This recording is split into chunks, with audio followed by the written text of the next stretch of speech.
3 წლის ბავშვს ბაღში ტანსაცმელს ხდიდნენ და იატაკზე 3-4 საათით აწვენდნენ. მშობელი ერთ-ერთ ბაღში მოზარდზე ფიზიკური და ფსიქოლოგიური ძალადობის შესახებ წერს.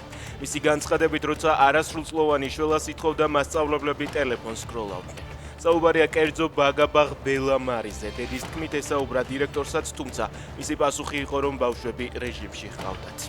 რუსთავში მტკვარში 2 ადამიანის ცხედარი იპოვეს. ინფორუსთავი წერს, რომ ერთ-ერთი ცხედარი 31 მაისს აღმაშენებლის გამზირის მიმდებარედ ხიდიდან გადამხდარ 50 წლამდე კაცს ეკუთვნის. მეორე კი სავარაუდოდ თბილისში დაკარგულ პიროვნებას. ცხედრები ექსპერტიზის ბიუროშია გადასვენებული. ხონიჭალაში სროლის შედეგად 3 ახალგაზრდა დაიჭრა. შემთხვევა გუშინ ღამით მოხდა. დაშავებულები კლინიკაში არიან გადაყვანილები და მათი მდგომარეობა სტაბილურია.